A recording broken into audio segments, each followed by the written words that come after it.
कफन चोर का वाक़या।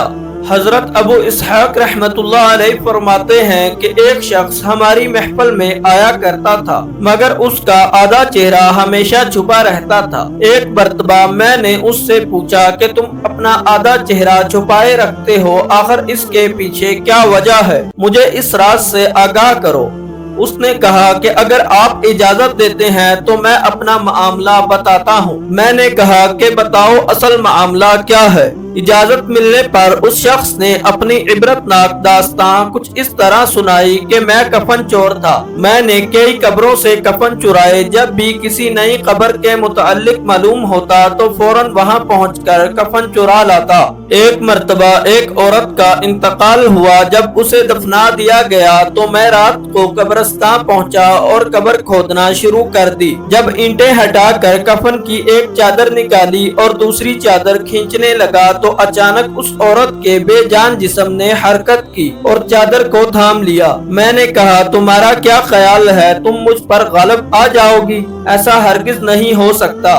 ये कहकर मैं घुटनों के बल बैठ गया और पूरी कुव्वत से कफन खींचने लगा। यकायक उस औरत ने एक जोरदार थप्पड़ मेरे चेहरे पर मारा, जिसकी दर्द की शिद्दत से मैं बेकरार हो गया और मेरे चेहरे पर बहुत ज्यादा जलन होने लगी। ये कहकर उस कफन चोर ने अपने चेहरे से कपड़ा हटाया तो उसके गाल पर उंगलियों के निशान बिल्कुल वाज़िह थे। मैंने कहा कि अच्छा फिर क्या हुआ? उसने कहा, फिर मैंने चादर वापस उस औरत पर डाल दी और जल्दी जल्दी कब्र पर मिट्टी डालकर बराबर कर दिया और पुख्ता इरादा कर लिया कि जब तक जिंदा रहूंगा कभी भी कफन नहीं चुराऊंगा। अल्लाह मेरे साबिक़ा गुनाहों को मुआफ फरमाए और मुझे तौबा पर इस्तकामत अता फरमाए। हजरत अबू इसहाक रहमतुल्लाह अलैह फरमाते हैं कि इस कफन चोर का सारा वाक़या लिखकर मैंने हजरत अबू उज़ैर रहमतुल्लाह अलैह की तरफ रवाना किया। उन्होंने ये जवाब लिखकर भेजा कि उससे पूछें कि जो मुसलमान किबला रुख दफनाए गए थे, क्या सब के चेहरे किबला की तरफ थे या किबला से फिर चुके थे?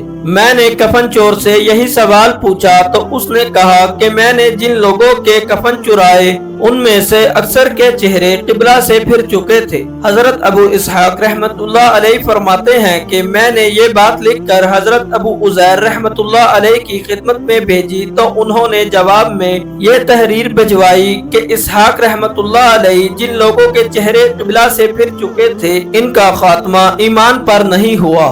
अल्लाह ताला से दुआ है कि अल्लाह ताला हमें मरने से पहले मरने की तैयारी करने की तौफीक अता फरमाए और हमारा खात्मा ईमान पर फरमाए।